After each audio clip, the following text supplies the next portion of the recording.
Bom dia, boa tarde ou boa noite. Estamos aqui para mais um Clube do Livro. Aqui quem vos fala, Croif Freitas, representando o CAC Estudos Espíritas, que você pode seguir no Instagram, @CAC Estudos Espíritas, e também fazendo a inscrição aqui no YouTube, no CAC Estudos Espíritas, ativando as notificações para receber as informações relacionadas aos nossos trabalhos. E é dia de Clube do Livro, bora? Aqui o nosso slide padrão de CAC, Kardec, Amor e Caridade. A foto da obra que nós estamos fazendo a leitura, o livro Ação e Reação, ditado pelo espírito André Luiz e psicografado por Francisco Cândido Xavier.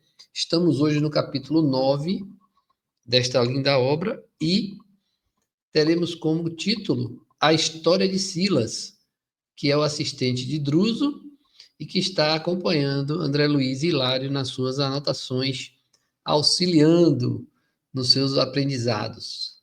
Vamos de leitura. A história de Silas.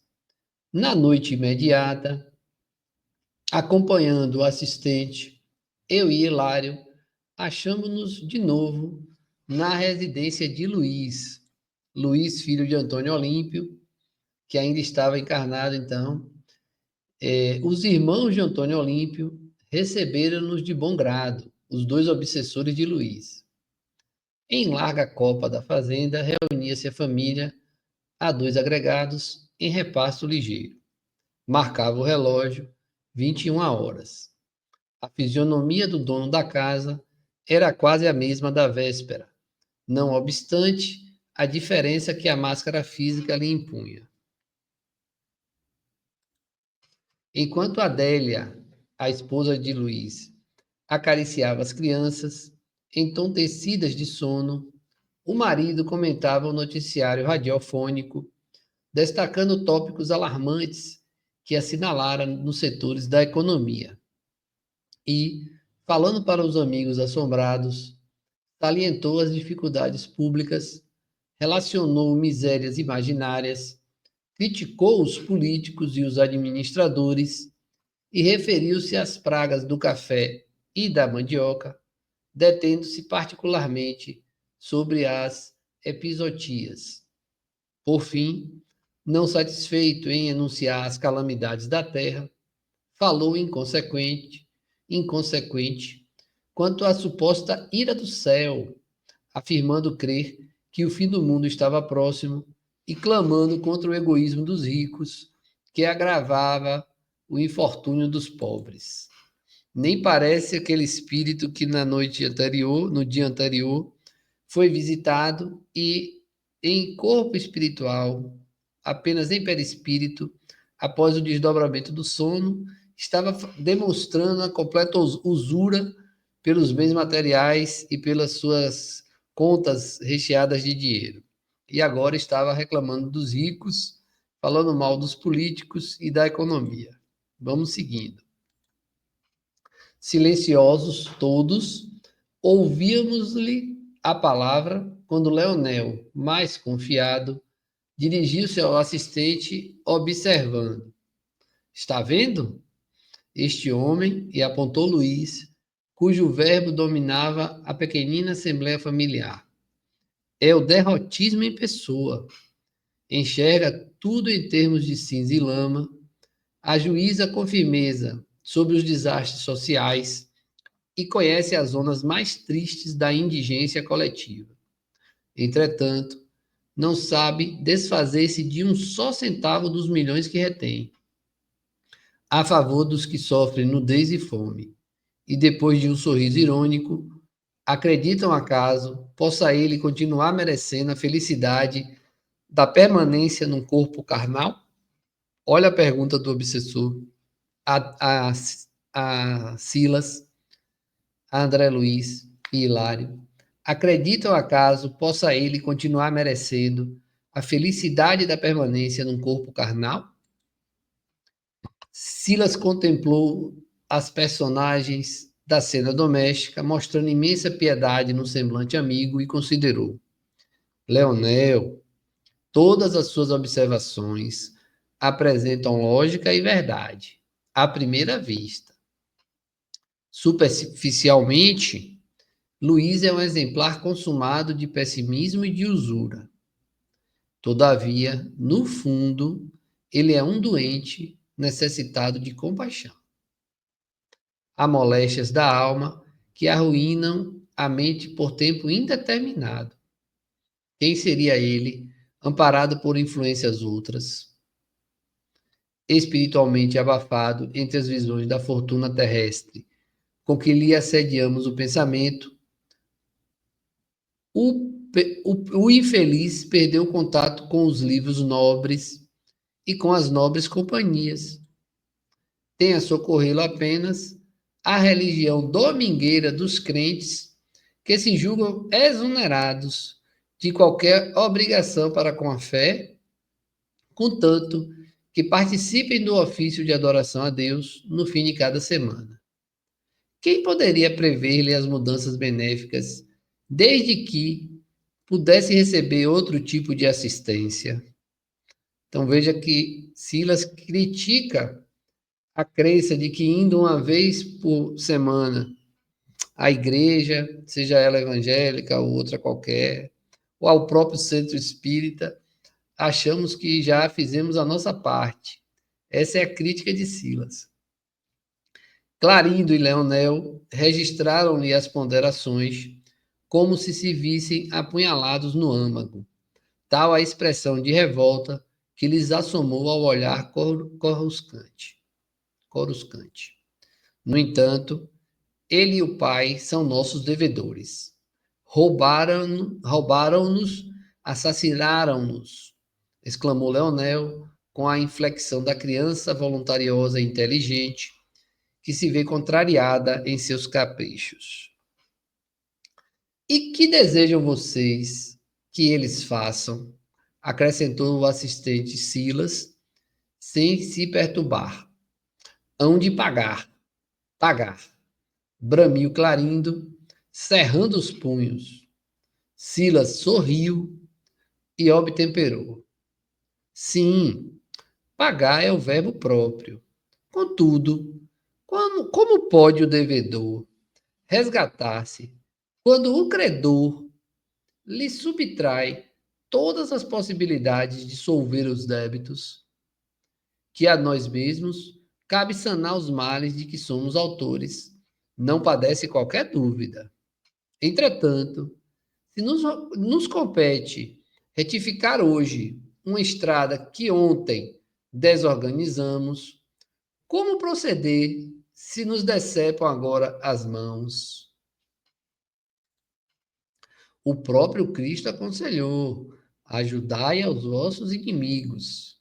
Muitas vezes, penso que semelhante afirmativa, corretamente interpretada, quer dizer assim: ajudai aos vossos inimigos, para que possam pagar as dívidas em que se emaranharam, restaurando o equilíbrio da vida, no qual tanto eles quanto vós sereis beneficiados pela paz.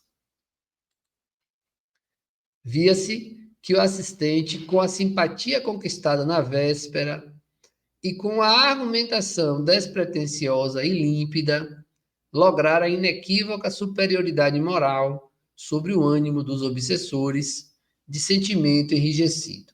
Ainda assim, Leonel perguntou a medo: que considerações são essas?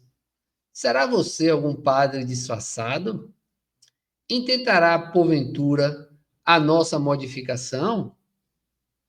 Engana-se, meu amigo, informou o assistente. Se algo procuro em nossa comunhão fraterna, é a minha própria renovação.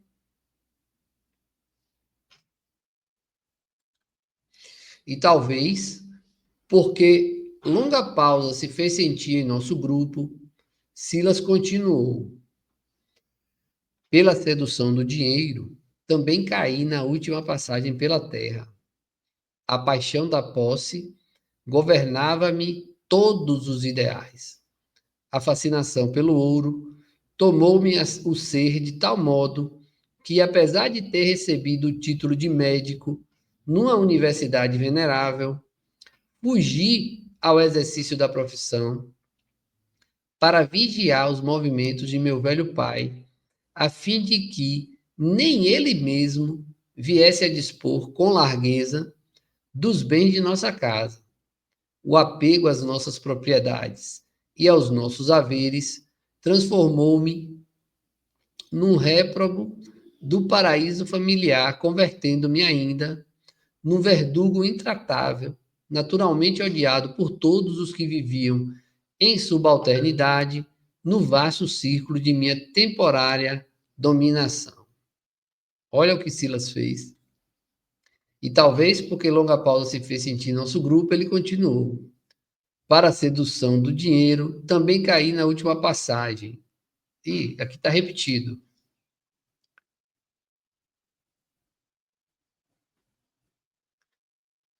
Está duplicado o slide.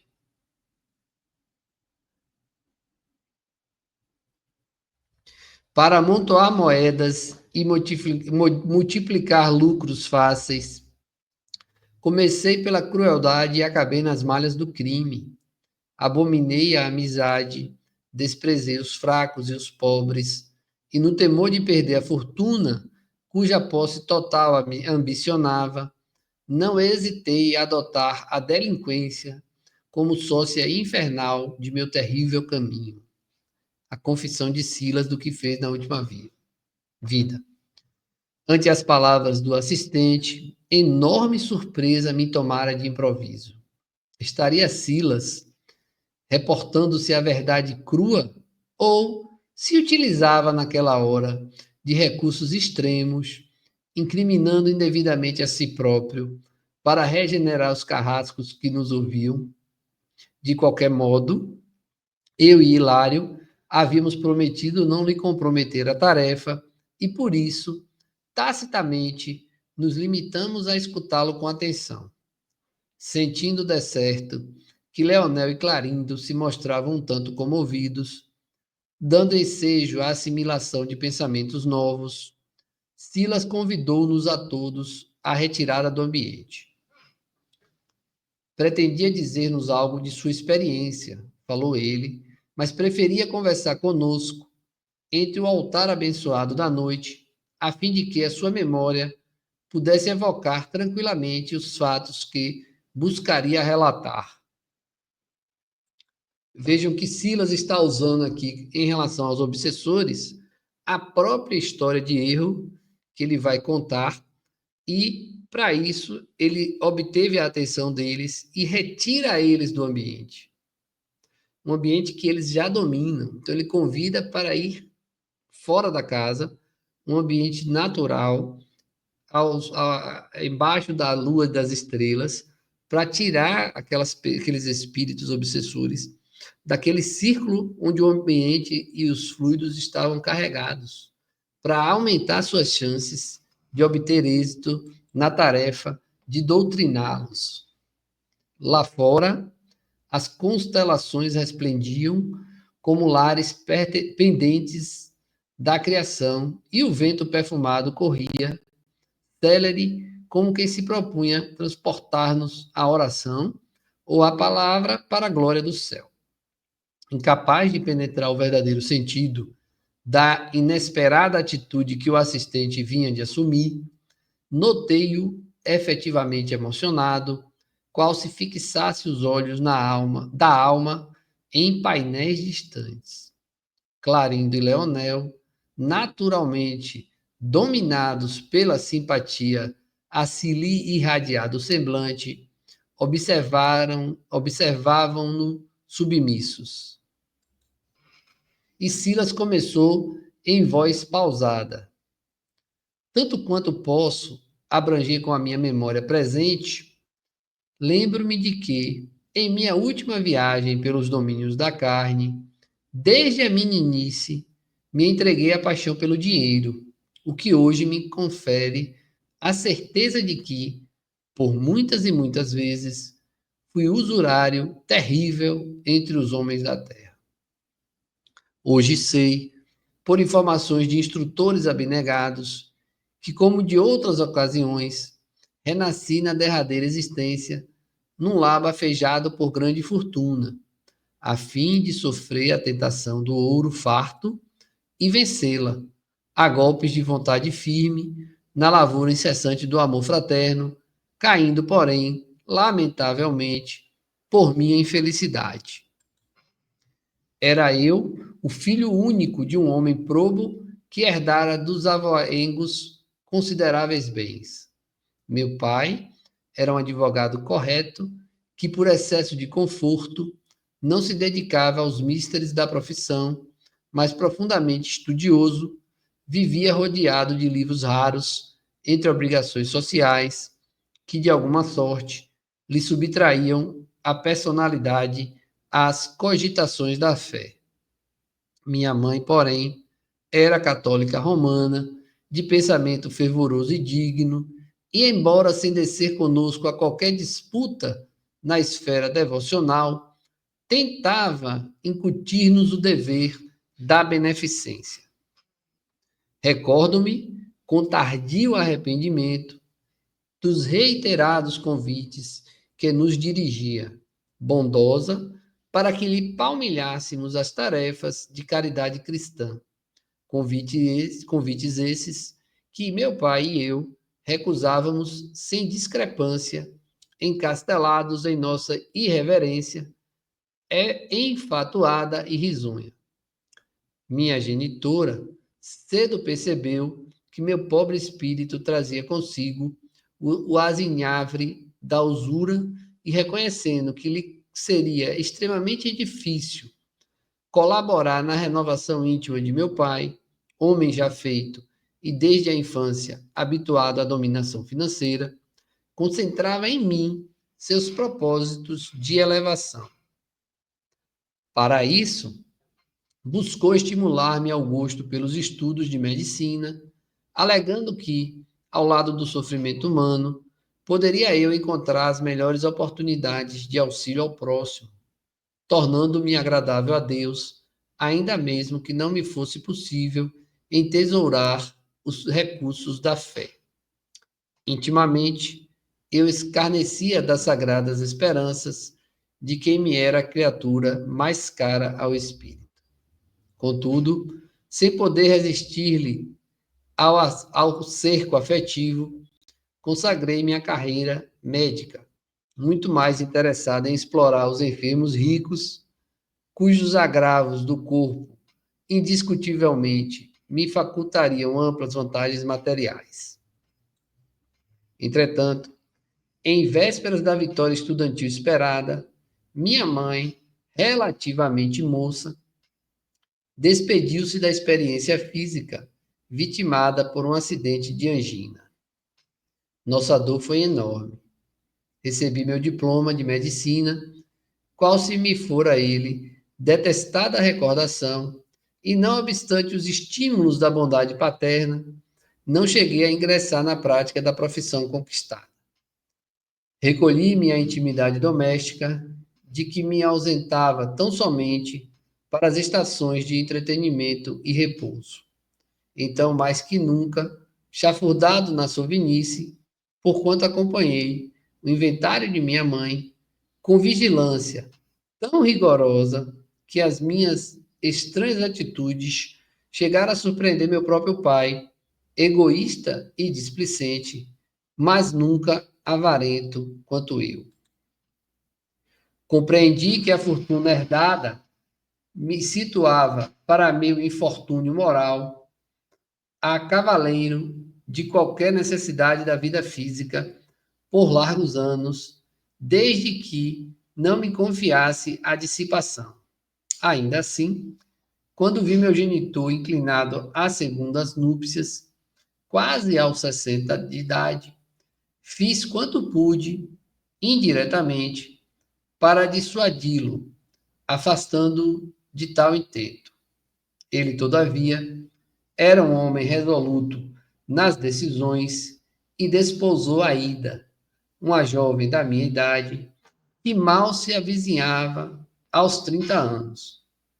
Recebi a madrasta como intrusa em nosso campo doméstico, e, tomando-a por aventureira comum, a caça de fortuna fácil, julguei vingar-me. Percebam a trama, hein? Ele, encarnado, virou médico, perto de se formar, perde a mãe, a única que lhe incitava algo de bom à prática do bem. O pai egoísta, ele avarento, começou a acompanhar a divisão dos bens da mãe com rigor, viu que ficou rico, mesmo assim estava de olho no dinheiro que ficou para o pai, que contraiu uma segunda núpcias, e ele passou a tratar a madrasta, que tinha aproximadamente a sua idade, como uma inimiga. Isso é a história de Silas, numa vida passada. Apesar das carinhosas requisições do casal, e não obstante o tratamento gentil que a pobre moça me dispensava, exibia sempre um pretexto para fugir-lhe à convivência. O novo matrimônio, no entanto, passou a exigir do esposo mais dilatados sacrifícios no mundo social, de que ainda não pretendia afastar-se. E foi assim que, ao término de alguns meses, meu genitor era obrigado a procurar o socorro médico, recolhendo-se então a necessário repouso. Acompanhava-lhe a decadência orgânica, tomado de vivas apreensões. Não era a saúde paterna que me feria a imaginação, mas sim a extensa reserva financeira de nossa casa. Então, ele não estava preocupado com o pai, estava preocupado com o dinheiro do pai. Na hipótese do súbito falecimento do homem que me trouxera à existência, de modo algum me resignaria a partilhar a herança com a mulher que, aos meus olhos, indebitamente ocupava o espaço de minha mãe. O assistente fez longa pausa, enquanto lhe fixávamos o semblante melancólico. De mim mesmo, atônito, diante do que me era dado ouvir, indagava no íntimo se tudo aquilo de fato se passara. Fora Silas realmente o homem a quem se reportava, ou compunha ele aquela história para alterar o ânimo dos perseguidores? Contudo, não me foi possível desfechar qualquer interrogação, porquanto nosso amigo, como que desejoso de castigar-se com a dolorosa confissão, prosseguiu, pormenorizando.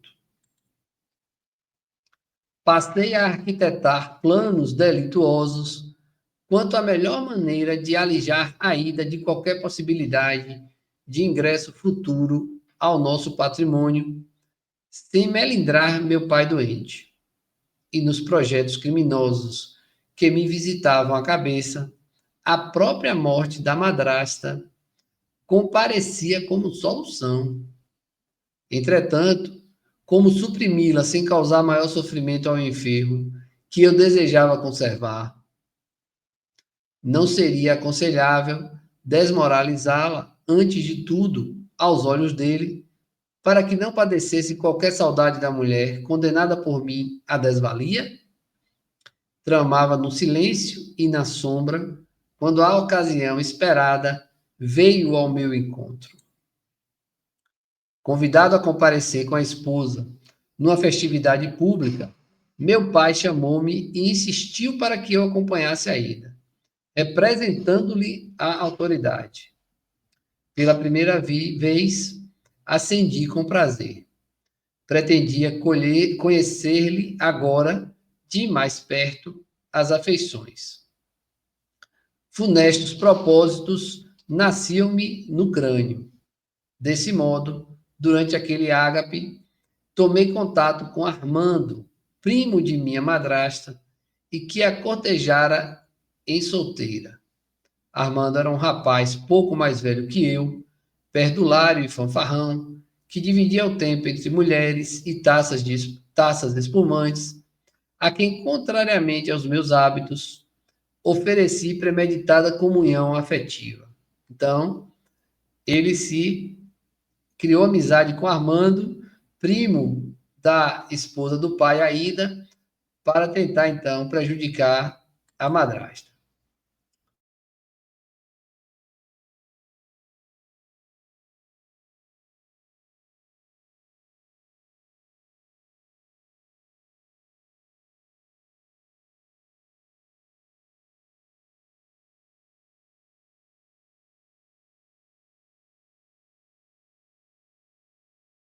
o mais... Meus irmãos, voltei. Então vamos lá. Parece que a internet aqui parou um pouco, mas já voltamos, né? Tanto quanto possível, dominando moralmente o ânimo de meu pai, desde então o associei ao nosso campo doméstico, associou Armando, favorecendo-lhe o mais amplo retorno à intimidade com a criatura de quem se havia enamorado anos antes. A praia, o teatro, o cinema, bem como passeios de variados matizes, eram agora os pontos costumeiros de nossa presença, nos quais, intencionalmente, eu atirava os dois primos nos braços um do outro. Aida não me percebeu a manobra e, embora resistisse, por mais de um ano, a galanteria do companheiro acabou por ceder à constante ofensiva dele. Fingi desconhecer-lhes as relações até que eu pudesse conduzir meu pai ao testemunho direto dos acontecimentos. Então ele colocou, uniu a Ida com o primo para ter uma chance de mostrar ao pai um flagrante dos dois para que o pai então encerrasse aquele relacionamento. Intentava jogos e distrações para reter o sedutor em nossa casa. Captei-lhe a confiança absoluta, de modo a usá-lo como peça importante em meu criminoso ardil. E certa noite, em que cauteloso, aparentei completa ausência de nosso templo familiar, sabendo os amantes segregados em determinado aposento contíguo ao meu, procurei meu pai em sua dependência de enfermo e, mascarando-me com intensa dignidade ofendida, chamei-o a brios numa exposição sintética dos fatos. Lívido e trêmulo, o doente exigiu provas e nada mais fiz que conduzi-lo cambaleante até a porta do quarto, cujo fecho eu próprio deixara enfraquecido. Bastou um empurrão mais forte e meu genitor desolado encontrou o flagrante que eu desejava. Armando, cínico, não obstante o desapontamento, afastou-se lépido, ciente de que não poderia esperar qualquer golpe grave de um sexagenário abatido. Minha madrasta, porém, profundamente ferida em seu amor próprio, dirigiu ao velho esposo acusações humilhantes, procurando seus aposentos particulares, numa explosão de amargura. Completando a obra terrível a que me devotara, mostrei-me mais carinhoso para com o velho, o enfermo, o pai velho e doente, intimamente aniquilado. 2 semanas arrastaram-se pesadas para a nossa equipe familiar.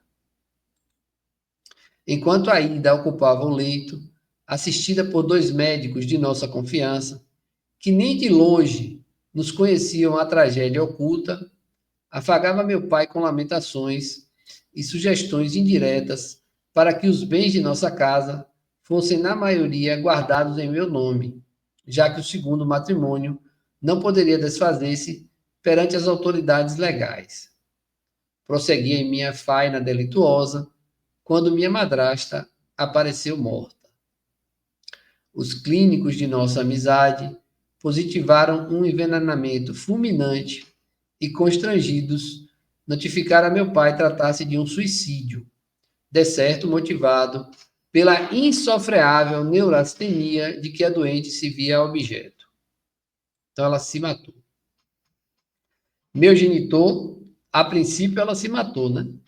Meu genitor estava mais sóbrio nos aparatosos funerais, contudo, em meus destruidores propósitos, regozijei-me.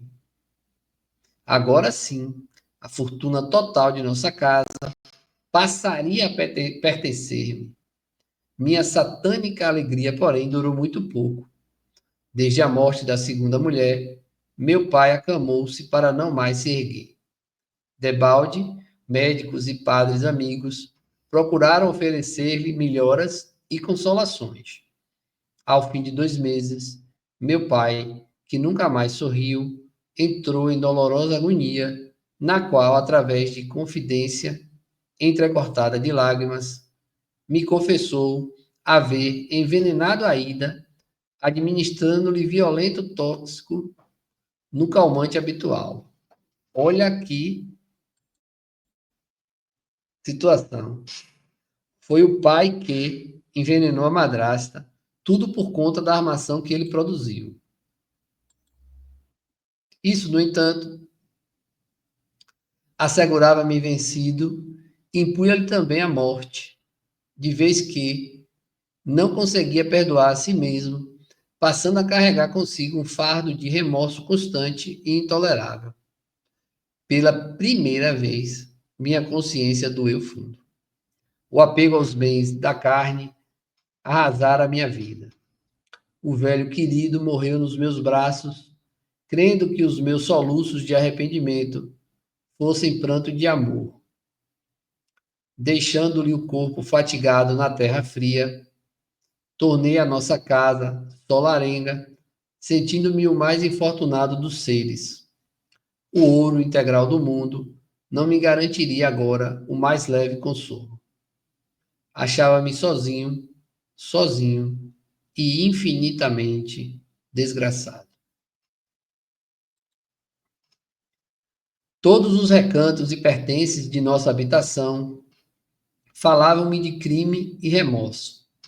Muitas vezes, a sombra noturna pareceu-me povoada de fantasmas horripilantes a escarnecerem de minha dor, e em meio da malta de insensíveis demônios a investirem contra mim, tinha a ideia de escutar a voz inconfundível de meu pai, clamando para minha alma: meu filho, recua enquanto é tempo.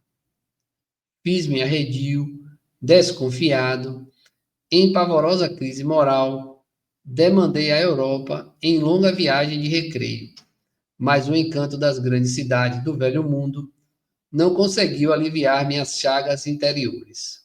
Então, nem mesmo gastando dinheiro, passeando pela Europa, ele conseguiu se libertar das dores produzidas pelos seus atos completamente usurários. Em toda parte, a refeição mais nobre amargava-me na boca e os mais belos espetáculos artísticos deixavam-me apenas ansiedade e desolação. Regressei ao Brasil, mas não tive coragem de retomar a intimidade com a nossa antiga residência. Amparado pela afeição de velho amigo de meu genitor, aceitei-lhe o acolhimento por alguns dias, até que minha saúde orgânica me permitisse pensar numa transformação radical da existência. Embalado pelo carinho familiar daquele amigo, deixei que longos meses passassem, tentando imerecida fuga mental. Até que numa noite inolvidável para mim, na qual minha gastralgia se transformara num azorrague de dor, tomei de um frasco de arsênico na adega de meu anfitrião, acreditando usar o bicarbonato de sódio que ali deixara na véspera. E o veneno expulsou-me do corpo, impondo-me sofrimentos terríveis. Então ele tomou veneno achando que estava tomando bicarbonato. Qual acontecer à minha madrasta, que desencarnou em padecimentos atrozes, eu também passei pela morte em condições análogas. E os amigos que me asilavam no templo doméstico, desconhecendo o equívoco de que eu fora vítima, admitiram, sem qualquer sombra de dúvida, que eu buscara no suicídio a extinção das penas morais que me castigavam a alma de moço rico e entediado da vida, segundo a versão a que deram curso. Então acharam que ele, por não ter dificuldades e por ter um descaso com a vida, um tédio com a vida, havia também cometido suicídio. Silas relanceou o olhar tristonho sobre nós, como quem procurava o efeito de suas palavras, e prosseguiu. Isso, porém, não bastou para ressarcir minhas tremendas culpas. Dementado, depois do sepulcro, atravessei meses cruéis de terror e desequilíbrio entre os quadros vivos a se me exteriorizarem da mente, algemadas criações de si própria, até que fui socorrido por amigos de meu pai, que se achava igualmente a caminho da sua recuperação, e unindo-me a ele, passei a empenhar todas as minhas energias na preparação do futuro. Transcorridos alguns instantes de pesado silêncio, concluiu: como veem, a fascinação pelo ouro foi o motivo de minha perda. Tenho necessidade de grande esforço no bem e de fé vigorosa para não cair outra vez, porquanto é indispensável me consagre a nova experiência entre os homens. Leonel e Clarindo não se achavam mais surpreendidos que eu e Hilário, habituados a encontrar em Silas um admirável companheiro, aparentemente sem aflição e sem problemas. Foi Leonel quem rompeu a pausa, perguntando ao assistente, que emudecera, qual se fora subjugado pela força das próprias reminiscências. Voltará então para a carne assim tão breve? Oh, quem me dera a aventura de regressar tão apressadamente quanto possível, suspirou o chefe de nossa expedição, algo ansioso. O devedor está inelutavelmente ligado aos interesses dos credores. Assim, antes de tudo, é imprescindível venha a encontrar minha madrasta no vasto país de sombra em que nos achamos, para encetar a difícil tarefa de minha liberação moral. Como assim? Perguntei emocionado. Aqui, André Luiz. Sim, meu amigo, falou Silas, abraçando-me. Meu caso não aproveita simplesmente a Clarindo e Leonel, que procuram a justiça pelas próprias mãos, o que muitas vezes apenas significa violência e crueldade, mas também a Hilário e a você, que estudam presentemente a lei do karma, ou seja, da ação e reação, da causa e efeito. Aqui somos impelidos a recordar novamente a lição do Senhor. Ajudai aos vossos inimigos, porque sem que eu mesmo auxilie a mulher em cujo coração criei uma importante adversária de minha paz, não posso receber-lhe o auxílio fraterno, sem o qual não reconquistarei minha serenidade. Vali-me da fraqueza de Aida para arrojá-la ao despenhadeiro da perturbação, fazendo-a mais frágil do que já era em si mesma. Agora, eu e meu pai, que lhe complicamos o caminho, somos naturalmente constrangidos a buscá-la, soerguê-la, ampará-la e restituir-lhe o equilíbrio relativo na terra, para que venhamos a solver, pelo menos em parte, a nossa imensa dívida. Seu pai? Referiu-se a seu pai? Inquiriu Hilário afoito. Sim, como não? Retrucou Silas. Meu pai e eu, assistidos por minha mãe, hoje nossa benfeitora nas esferas mais altas, estamos associados no mesmo empreendimento, nossa própria regeneração moral, em busca do levantamento de Aida, sem o que não conseguiremos desintegrar o visco envenenado do remorso que nos aprisiona o campo mental nas faixas inferiores da vida terrestre. É assim que nos cabe reencontrá-la a benefício de nós mesmos.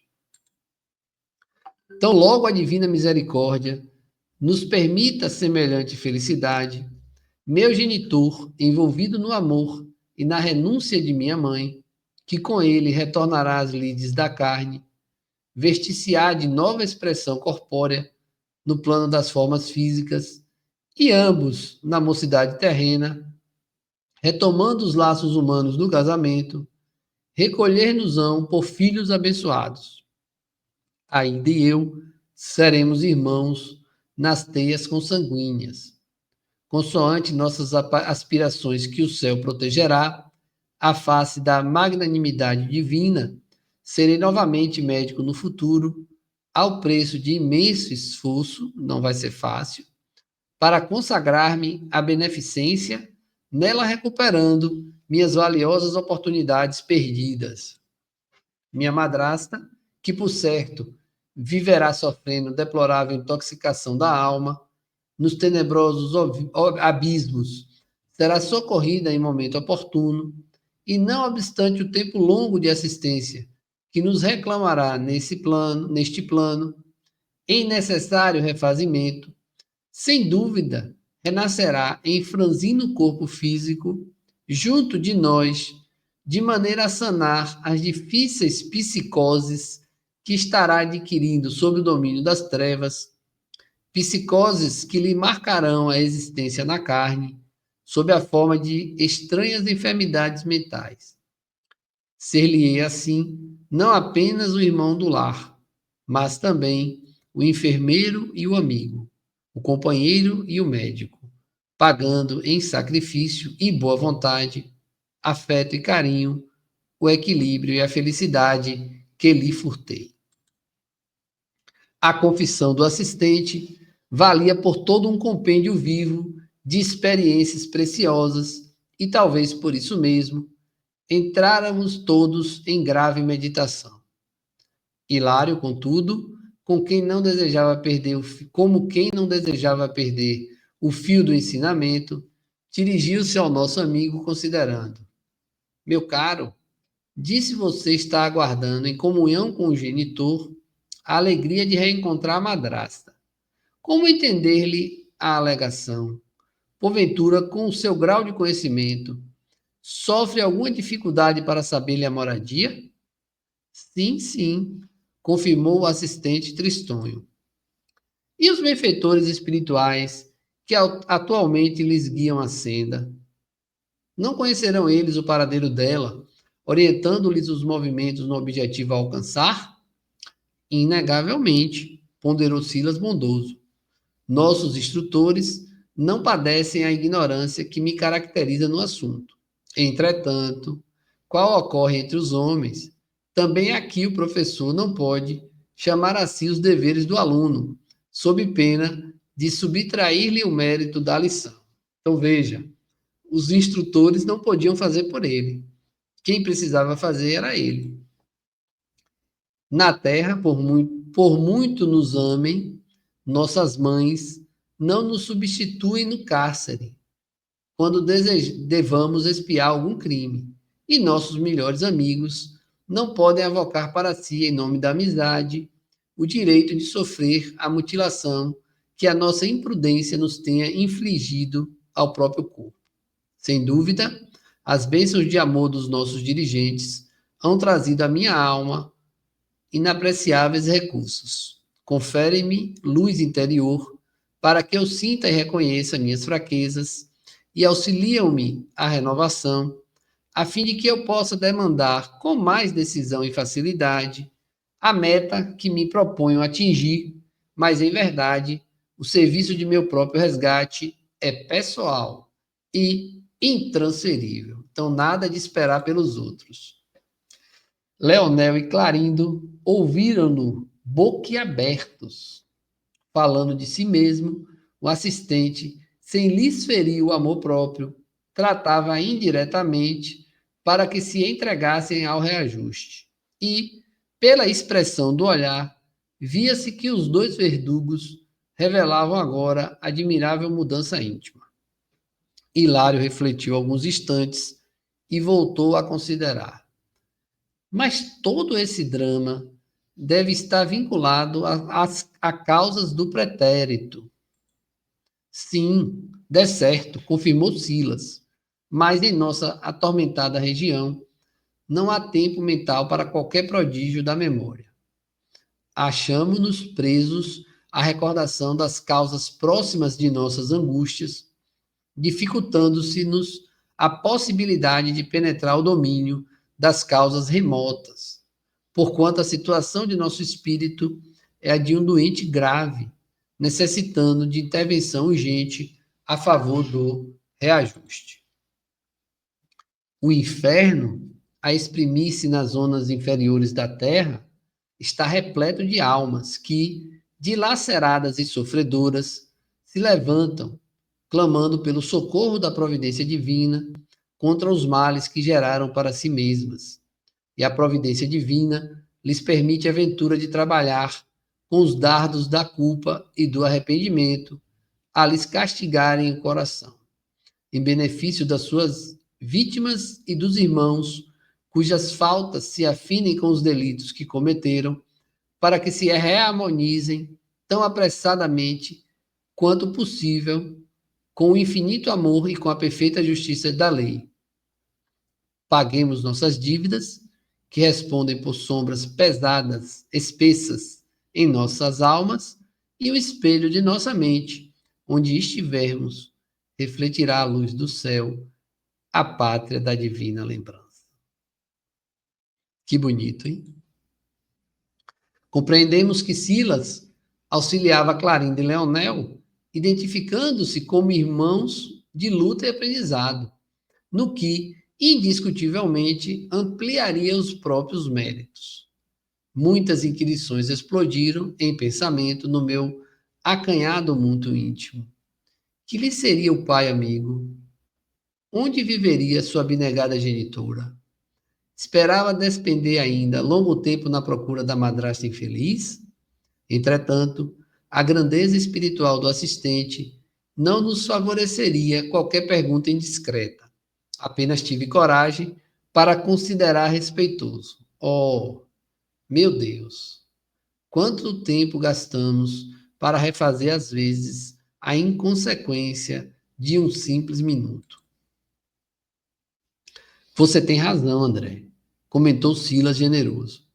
A lei é de ação e reação. A ação do mal pode ser rápida, mas ninguém sabe quanto tempo exigirá o serviço da reação, indispensável ao restabelecimento da harmonia soberana da vida, quebrada por nossas atitudes contrárias ao bem. E sorrindo, por isso mesmo, recomendava Jesus às criaturas encarnadas: reconcilia-te depressa com o teu adversário, enquanto te encontras a caminho com ele. Palavras do Mestre. É que espírito algum penetrará o céu sem a paz de consciência, e se é mais fácil apagar as nossas querelas e retificar nossos desacertos, enquanto estagiamos no mesmo caminho, palmilhado por nossas vítimas na terra, é muito difícil providenciar a solução de nossos criminosos enigmas quando já nos achamos mergulhados nos nevoeiros infernais. A ponderação era cabível e justa, não nos foi possível, porém, prosseguir a conversa. Leonel, cuja impassibilidade reconhecíamos, com grande surpresa para nós, tinha os olhos umedecidos. Silas ergueu os olhos para o alto, agradecendo a bênção da transformação que se esboçava, e recolheu-o em seus braços. O desditoso irmão de Clarindo queria falar. Percebemos que tensionava referir-se à morte de Alzira no lago, mas o assistente prometeu-lhe que voltaríamos na noite seguinte. Logo após, voltávamos, mas nem Hilário, nem eu, nos animamos a conversar com o denodado companheiro, que entrara melancólico em expressivo silêncio. E assim, conhecemos a história de Silas, um espírito que estava ali ensinando André Luiz e Hilário, e que reconheceu uma dívida que necessitava de uma nova encarnação para se redimir. E no próximo capítulo, capítulo 10, chegaremos à metade do livro, teremos como título Entendimento. Lembra de dar o like no vídeo? Vamos juntos, uma semana de muita luz e prosperidade na vida de todos, e até o nosso próximo encontro. Beijos magnéticos. Fiquem com Deus.